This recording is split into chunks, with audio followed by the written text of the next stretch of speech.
Louvado seja o nome do nosso Senhor Jesus. Daniel capítulo 11, nós vamos ler até o versículo 28, um texto mais longo e um pouco mais complexo, mas a palavra de Deus é para ser compreendida, estudada, sem aquela passividade que alguns acabam gerando. Nós precisamos ler e meditar e nos abrir para a compreensão. Daniel 11. No primeiro ano de Dario, o Medo, me levantei para o fortalecer e animar. Agora eu vou lhe dizer a verdade. Eis que ainda 3 reis se levantarão na Pérsia, e o quarto será muito mais rico do que todos eles. Fortalecido por suas riquezas, instigará todos contra o reino da Grécia. E depois se levantará um rei poderoso, que reinará com grande domínio e fará o que quiser.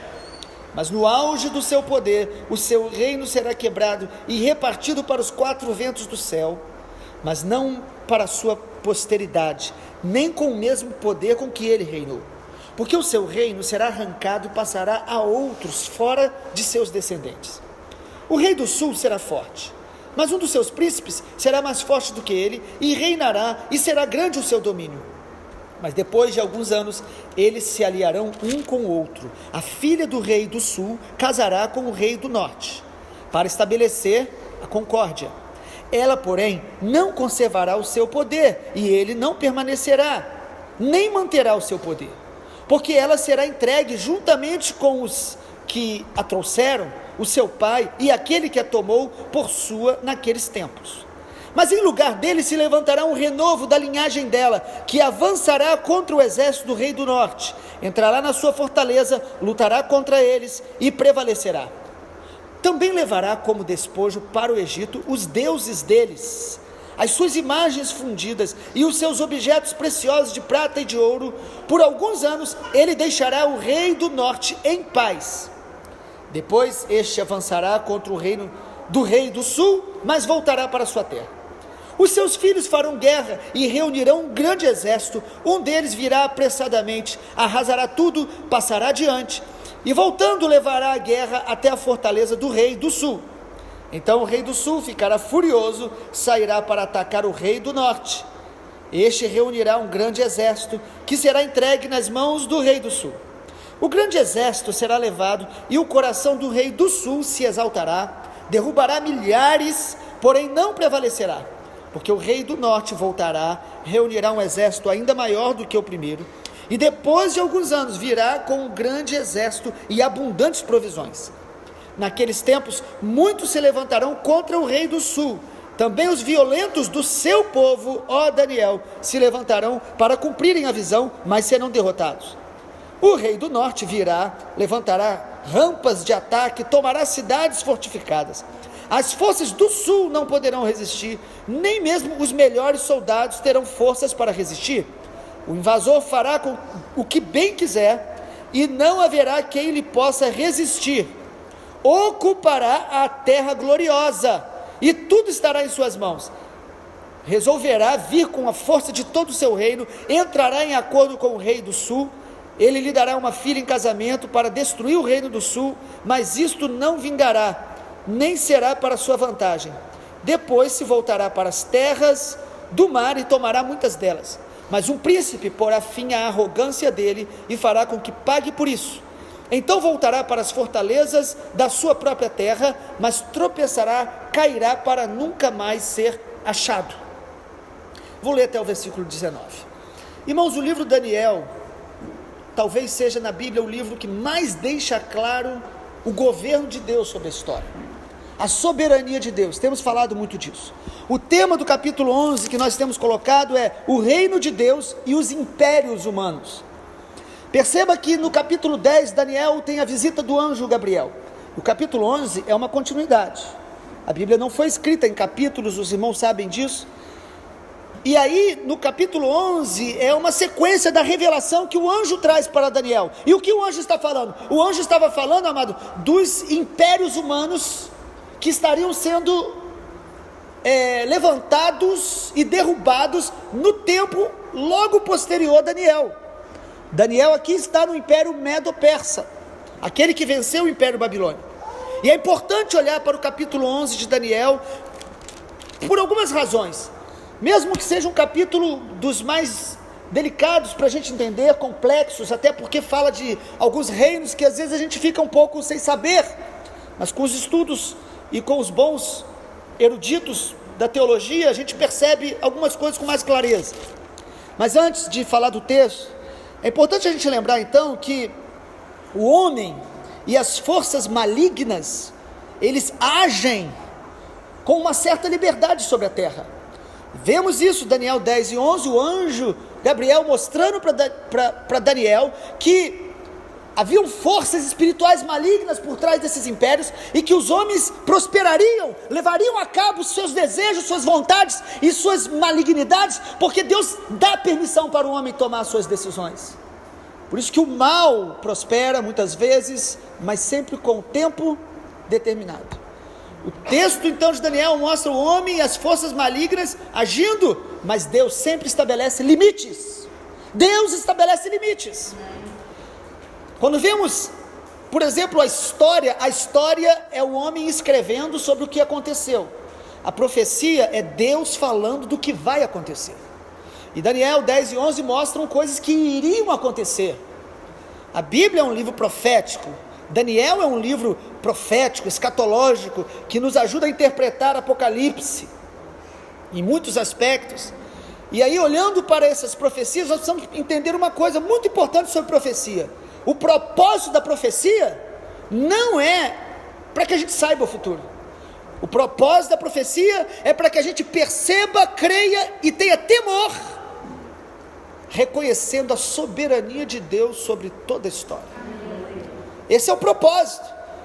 Deus não escreveu o Apocalipse para a gente ler e tentar adivinhar ou saber tudo o que vai acontecer, mas para que a gente perceba que Ele está no controle de toda a história, de todos os poderes, de toda força maligna que possa aparecer na terra. O Senhor reina. O Senhor está sobre tudo. Leia as profecias e tema mais o Senhor e ame mais o Senhor, porque, amado, saber o que vai acontecer não muda nada na nossa vida. Eu vejo pessoas atrás até de profecias pessoais, como se isso fosse mudar. Pelo contrário, alguns até recebem palavras proféticas até verdadeiras, mas se perdem, porque a essência da profecia é o testemunho de Jesus. O que diz lá em Apocalipse, o testemunho de Jesus. Nós precisamos viver uma vida em Cristo, amando a Jesus, obedecendo a sua palavra, fazendo a vontade dele. Aí, amado, você está sendo um cumprimento profético do reino de Deus na sua vida, porque você pode saber a palavra profética, conhecer a Bíblia, e em você está se cumprindo o juízo da profecia. Em você está se cumprindo aquilo que Deus disse que aconteceria com aqueles que resistiram ao Espírito Santo, mesmo sabendo. Os judeus nos tempos de Jesus sabiam como viria o Messias, sabiam até onde nasceria o Messias. Perguntaram lá para os escribas, onde vai nascer o Messias? Eles falaram, em Belém, mas eles nem foram lá e nem creram nele.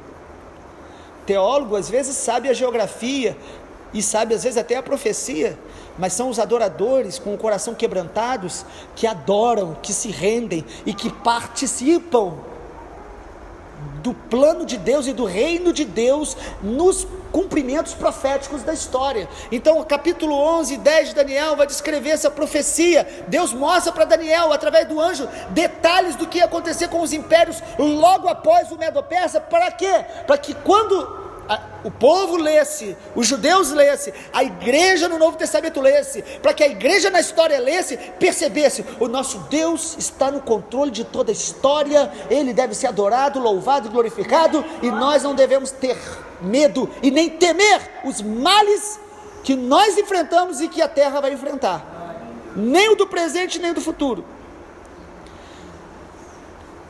Toda profecia tem um propósito: gerar em nós temor de Deus, gerar em nós submissão à sua soberania, gerar em nós descanso, confiança nele. A profecia tem o propósito, nos preparar para a volta de Jesus todos os dias.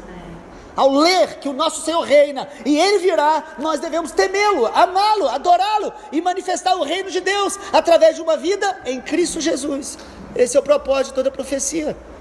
Na verdade, a gente percebe lendo Daniel, amado, que um homem cheio do Espírito Santo, que tem intimidade com Deus e vida de oração, ele compreende o plano eterno de Deus, o propósito eterno de Deus. Parece que Daniel teve um vislumbre de toda a história da humanidade no controle da soberania de Deus e chamando todos ao arrependimento, a uma vida com Deus e a não temer os impérios humanos que se levantam e que se levantarão. Olhando então para Daniel 10 e 11, nós percebemos aí, falando sobre Babilônia, o primeiro império onde Daniel estava ali inserido como alguém que veio para o cativeiro babilônico, foi tirado de Jerusalém. O outro império, o Medo-Persa. Depois do Medo-Persa, o livro de Daniel também nos mostra que surgiria o Império Grego, que nós sabemos que surgiu. Porém, aqui no capítulo 11 nos fala várias vezes do reino do sul e do norte. Do sul e do norte. Os irmãos perceberam isso? Para a gente entender claramente, quando fala do sul, está falando do Egito. Quando fala do norte, está falando da Síria. Esses dois povos guerrearam bastante tempo no período pós-Império Grego. Ou seja, nos 400 anos de silêncio profético, entre Malaquias e Mateus, nesses 400 anos antes do Império Romano vir, há uma guerra intensa entre o Egito, que é do sul de Israel, sul de Israel, e a Síria, que é do norte de Israel. Esses dois reinos lutaram muito, por isso o capítulo 11 está descrevendo detalhes. Não temos como, e não é o propósito, falar de todos os detalhes. Mas antes, olha aí no versículo de número 2, diz assim: agora eu vou dizer a verdade. 3 reis se levantarão da Pérsia, mas o quarto será muito mais rico do que todos eles. O anjo Gabriel está falando do quarto e último rei da Pérsia, que ia ser muito rico, e nós sabemos pela história que é o rei Xerxes, ou Assuero, que aparece lá em Esther capítulo 1, e é interessante, ele era tão rico, que você percebe em Esther capítulo 1, que ele deu uma festa que durou 6 meses, de tanta riqueza, 6 meses de festa, e chamou todos os homens e conhecidos para que pudesse ver a riqueza dele, esse império grande, poderoso. Após isso, no capítulo 11 ainda de Daniel, mostra que, no versículo de número 3, se levantará um rei poderoso que reinará com grande domínio e fará o que quiser. Está falando de Alexandre o Grande, aqui já no Império Grego. No versículo 4 diz: mas no auge do seu poder, o seu reino será quebrado e repartido para os 4 ventos do céu. Alexandre o Grande foi um fenômeno militar, um líder que é exemplo até hoje de uma capacidade tremenda. Deus permitiu este homem se levantar na Grécia, e ele reinou, ele foi ali aquele grande imperador dos 20 aos 32 anos. O conselheiro dele não era ninguém mais do que Aristóteles, e ele de 20 aos 32 anos, ele conquistou todo mundo. Onde passava o Império Grego, eles dominavam, governavam, eles influenciaram todas as nações. Onde eles chegavam, eles tinham uma maneira de dominar, através da cultura, estabeleciam a sua maneira de pensar, a filosofia. O idioma grego foi disseminado em todos os povos daquele tempo, espalhando por todo lugar aquela cultura grega, uma mentalidade. Ele dominava através do pensamento, e a maneira de pensar grega influencia até hoje os povos. A maneira de enxergar, por exemplo, a beleza para a Grécia é a beleza da sensualidade. E como que as pessoas entendem beleza como sensualidade? Mas a maneira bíblica de enxergar a beleza, seja do homem ou uma mulher, é de um coração íntegro e reto, é da pureza. Mas nós somos bombardeados por uma mentalidade grega.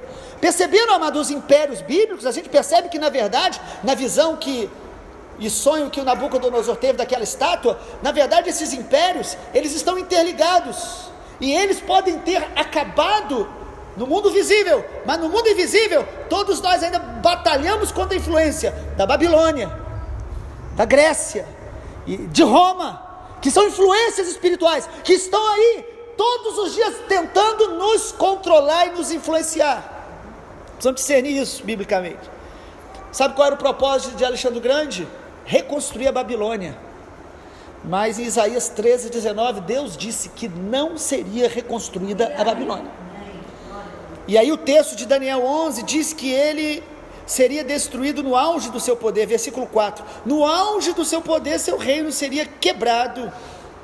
Morreu com 32, alguns acreditam 33 anos, muito novo. Alguns acreditam que foi a devassidão, excesso de bebida, fora a imoralidade e tantas outras coisas. Talvez também a consequência de ferida de guerra. Mas o que é interessante percebermos também, amado, o texto deixa claro que no versículo número 4, que dele seria repartido aí para 4 ventos, o reino dele seria dividido em 4 partes. Alexandre não teve descendentes, não teve filhos, mas o seu reino foi dividido para 4 reis que surgiram a partir dele. O texto fala o que ia acontecer no futuro. A Grécia ainda não tinha nem surgido no cenário mundial com a força que ela se tornou. Deus está mostrando para Daniel, através do anjo, o que ia acontecer. Depois, o texto começa a mostrar os conflitos entre o reino do norte, Síria, e o reino do sul, Egito. Resumidamente, mostra que teria casamentos entre eles. O rei do Egito deu uma filha em casamento para o da Síria, para tentar fazer uma aliança. O texto vai falar sobre isso. Fala que haveria entre o Egito e a Síria casamento então por interesses, conflitos, traições, busca de poder, guerras. Esse é o contexto do texto. E fala de uma pessoa, uma figura que é muito importante. O texto não fala o nome, mas no império da Síria surgiria um homem chamado Antíoco Epifânio. Epifânio é o nome que ele deu a ele, significa ilustre. Ele mesmo se chamava assim, mas o povo chamava ele de Antíoco o Louco. Às vezes você tem uma opinião sobre você que os outros não têm. Importante a gente parar para pensar nisso. E esse Antíoco é um protótipo do anticristo. Você vai perceber na descrição, e amanhã nós vamos concluir esse texto, esse capítulo, que este homem que surge aí, o rei da Síria, ele trouxe, não apenas, ele lutou contra o Egito, mas ele também trouxe destruição a Jerusalém. O texto mostra aí que ele invadiria a terra gloriosa. Então Deus já está falando para Daniel: Daniel, Jerusalém será restaurada, mas vai vir um homem violento, um homem maligno, que vai entrar em Jerusalém, vai profanar, vai destruir a cidade, vai profanar o templo. Antíoco, esse rei da Síria, ele sacrificou um suíno no templo dos judeus de Israel. E esse Antíoco é um dos maiores protótipos do anticristo. Os irmãos sabem biblicamente que o espírito do anticristo sempre esteve na terra. João diz isso lá na sua carta, que os anticristos, então tem pessoas, tem personalidades humanas, que eles representam muito o que será o anticristo escatológico, que surgirá, esse homem da iniquidade, que vai se levantar e se opor contra tudo que é essência do evangelho. Então, amado, olhando para tudo isso, a gente percebe que os impérios humanos terão sim permissão de Deus de crescer, de fazer alianças, de fazer guerras. É como se Daniel estivesse ouvindo aqui, se olhássemos dessa maneira, o que aconteceu nos últimos anos na história da humanidade, e ninguém imaginava. Por exemplo, ano passado, a Coreia do Norte voltou a dialogar com o resto do mundo. Imagina se alguém falasse isso há 10 anos atrás, nós não acreditaríamos. Algumas mudanças que estão acontecendo no cenário mundial hoje, na Europa, algumas mudanças que estão acontecendo inclusive na América, se fosse falado há 20 anos atrás, nós não imaginávamos. Deus então mostra para Daniel o que aconteceria, para mostrar o seguinte: toda movimentação humana, toda obra maligna dos homens, tudo isso vai acontecer, mas o Senhor continua reinando no trono sobre todas as coisas. O Senhor está no controle de todas as coisas. A grande questão é de que lado nós estamos: do lado do maligno ou do lado daqueles que perseveram e permanecem no Senhor? Quero concluir com algumas afirmações diante de tudo que falamos. Primeiro, os impérios humanos, eles vão surgir e vão prevalecer, mas a força dos impérios humanos sempre será uma força transitória e passageira. Você percebe no texto, várias vezes fala assim: olha, eles crescem, mas caem, eles crescem, mas caem. Amado, tudo que é humano, pode aparentar grandeza, pode ter dinheiro, pode ter beleza aparente, mas vai cair em nome de Jesus. Segundo, os impérios humanos são movidos por orgulho, cobiça e engano. O texto mostra casamentos, guerras, traição, mentiras, tudo movido pela carnalidade humana, pelo orgulho humano, pela influência espiritual maligna. Mas a Bíblia diz em Colossenses 1,13 que nós fomos transportados do império das trevas para o reino do Filho do seu amor. Nós estamos debaixo do reino de Deus e não devemos estar debaixo da influência dos impérios, do império maligno. Hoje nós estamos no Brasil, nós estamos em contexto da nossa nação, mas há um império das trevas que tenta nos arrastar para essas influências, da soberba, do orgulho, da imoralidade, do amor ao dinheiro, da cobiça. Isso são influências dos impérios humanos, inspirados por Satanás e pela nossa carnalidade.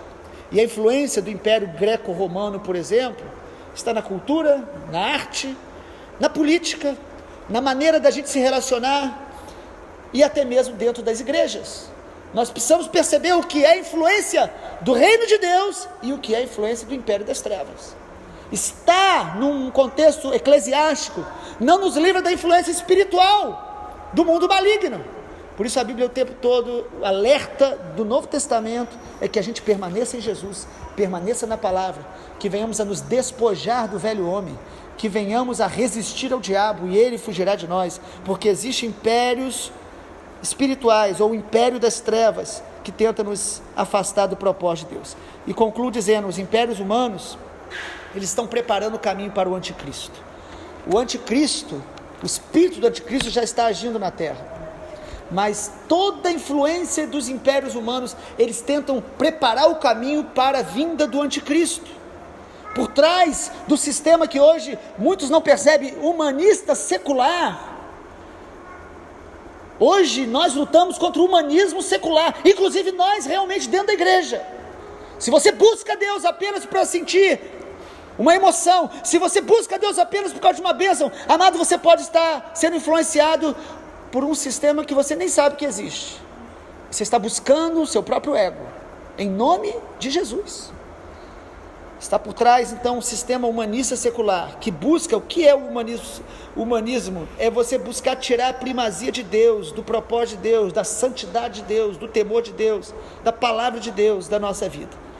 E esse império humano, maligno, está influenciando o governo, a mídia, está influenciando a economia e a religião em todo o planeta. Mas nós cremos, e amanhã vamos falar sobre isso, que o Senhor tem o seu remanescente. E a nossa oração é para que a gente permaneça nele todos os dias, em Jesus. Pai amado, obrigado pela tua palavra. Eu oro para que o Senhor ilumine os nossos olhos e a gente venha a compreender a tua palavra e aplicar em nossa vida. Mesmo textos como este que descrevem situações mais complexas para o entendimento inicial, quando lemos, nós oramos para que o temor do Senhor aumente no nosso coração. Que nós não venhamos a ficar confundidos e nem atraídos pelos impérios humanos que alimentam o ego, que trazem a cobiça da carne, a cobiça dos olhos e a soberba da vida. Pai, nos faz, ao ler a tua palavra, amar mais ainda o Senhor, amar e reconhecer a tua soberania e buscar todos os dias, ó Deus, estar vivendo uma vida que teme ao Senhor e se prepara para o dia da tua vinda. Assim oramos em nome de Jesus, para a glória de Jesus. Amém, Senhor.